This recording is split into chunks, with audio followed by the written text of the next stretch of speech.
Hey.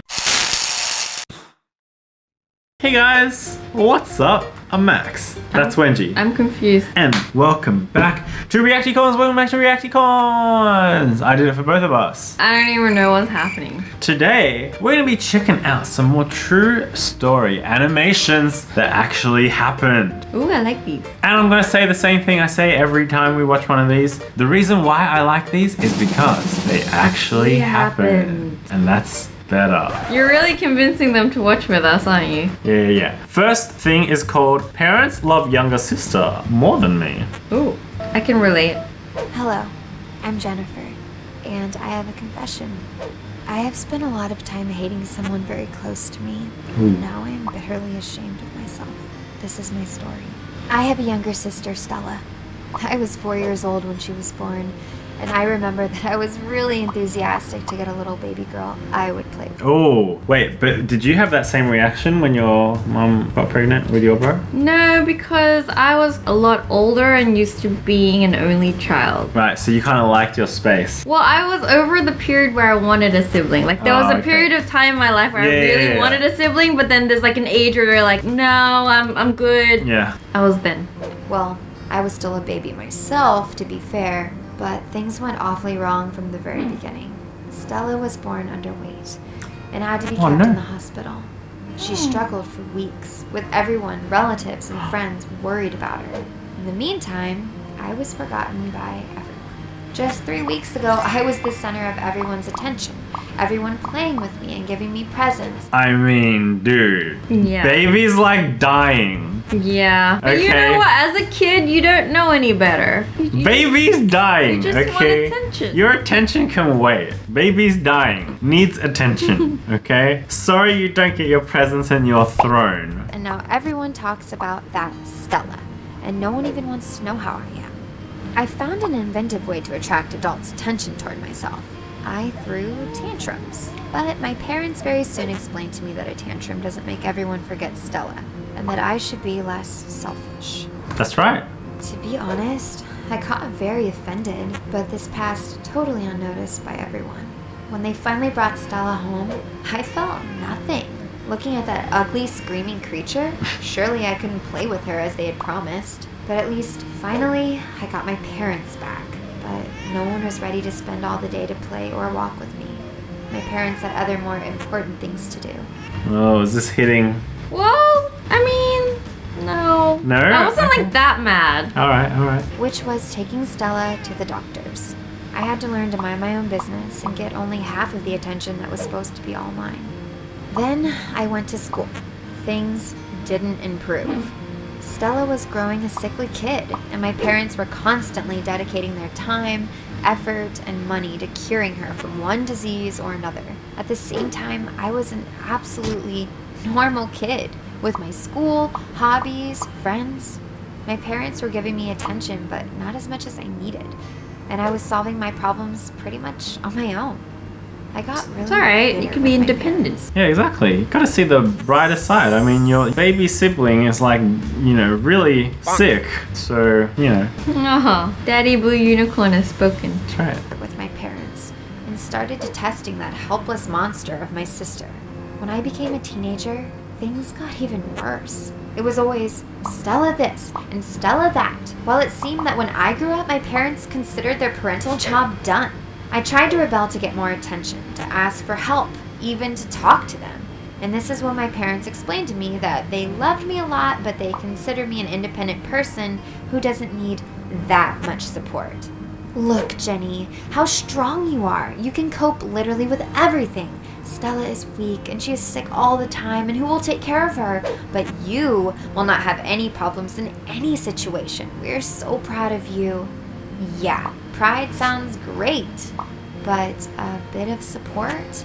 The worst episode happened when I was supposed to go to a new school in another city, and therefore moved from my parents for the school term. I had been asking my parents for ages to buy me a guitar. Everything seemed fine. My sister went to school, her health seemed quite okay, and I thought that finally we would get a well-balanced family. We didn't communicate much, me and Stella. I had nothing in common with her. and was not eager to talk to her when she tried awkwardly to start conversations. So I was sure I would get my guitar. Did you ever want a guitar when you were a kid? I did, and I got one because I was the only child. Can't relate. Suddenly, Stella gets some lung infection, stays home for a couple of months. I like how she says some lung infection as if it's like the biggest problem for her when Stella is the one with the infection. Well, you know what? She's just being honest about her feelings. And after that, the doctor says that my parents need to take her to the seaside to convalesce, at least for a month.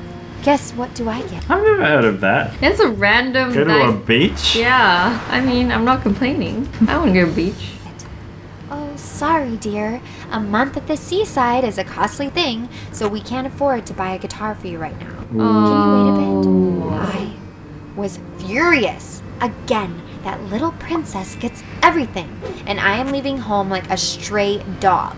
I didn't even try to reason with my parents that time. I just left. I just left home all boiling with anger and disappointment.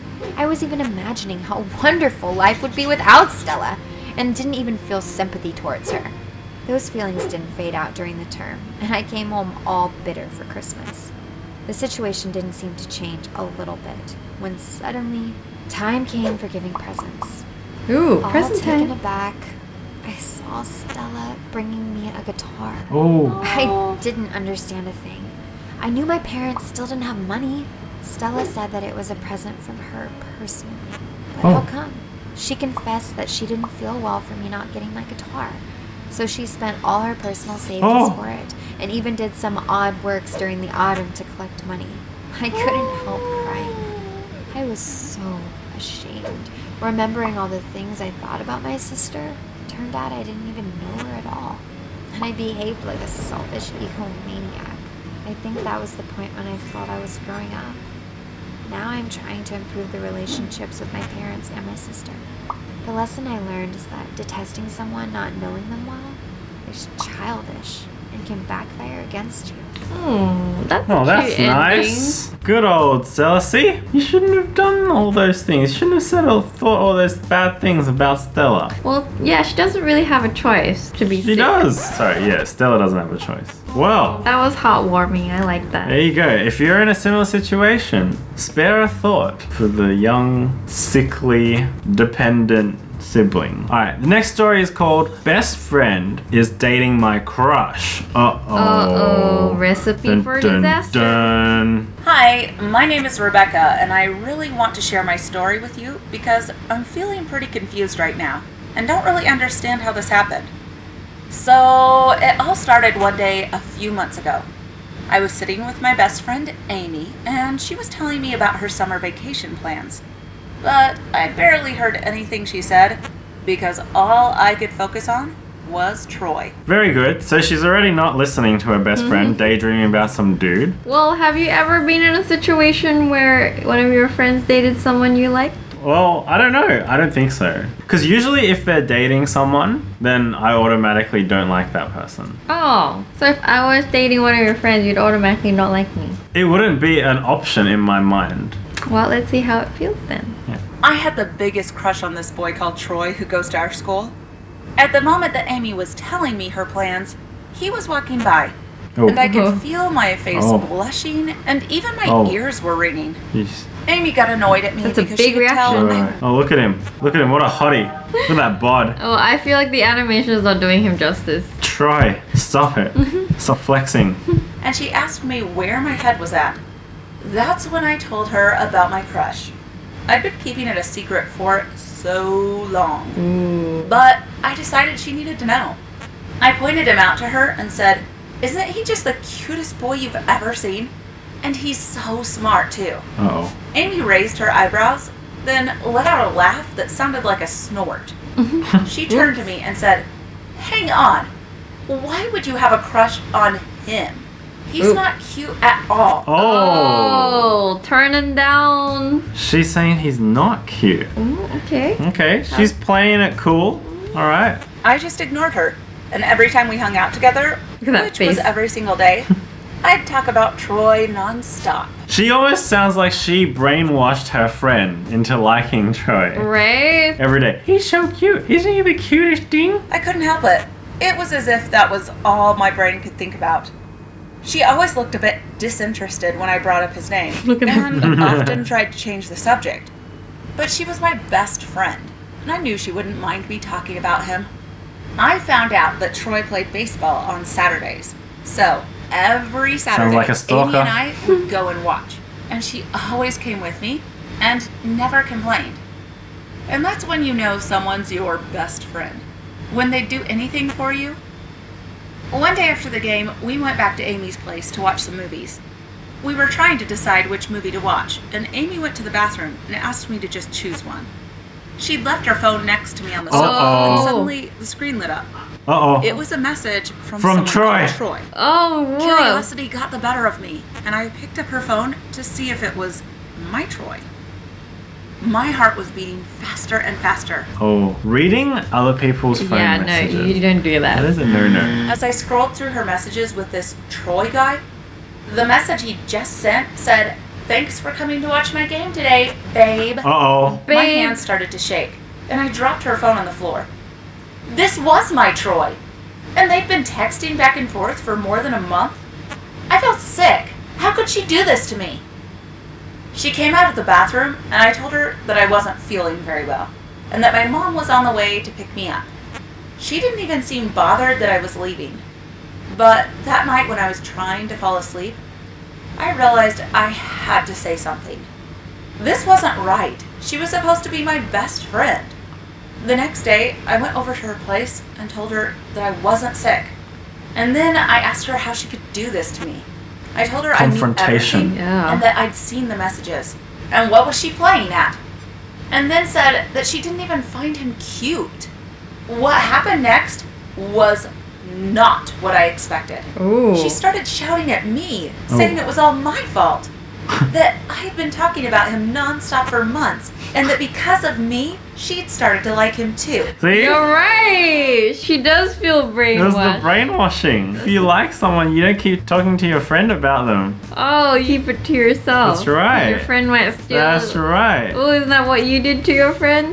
What? What did I do? So one of his friends asked him to introduce me to him, and you didn't. But wasn't that after we already started dating? Yeah, I know, but you know. It's not the same. It's not the same. You were like, And also, I'm pretty sure it was a joke. oh. Because I did eventually. Oh yeah, maybe. While we were dating. Clearly, I didn't care that much.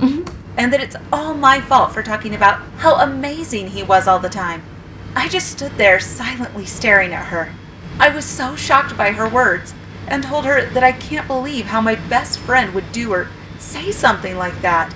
She, however, still thinks I'm the one to blame. What? She even claimed that everyone will agree with her. Oh. We even agreed to send our story to My Story Animated and asked to include a poll of who is right. Oh, what? If everyone agrees she's the one to blame, she will have to leave Troy and apologize to me. What a If weird I'm the game. one to blame, then she can stay with him, and I just have to accept the situation. What do you guys think? What? Answer the poll and don't forget to leave your comments. Ooh, What? we gotta weigh in on this poll. Wait, really? They settled their friendship No, over they settled the an internet... relationship. Well, and probably their friendship over an internet poll. So who do you side with if you had to side with someone? I'm siding with the girl in the story. The main character. The main character, because, you know, her best friend must know she was doing something wrong because she didn't tell her. She was hiding. Yeah, I side with the main character too. If she thought she was doing something fine, then you would just... You would just say it. Alright guys, anyway, hopefully you enjoyed those true story animations. We'll be back again tomorrow with another episode. And we'll see you guys then. Bye. Bye guys. Love you.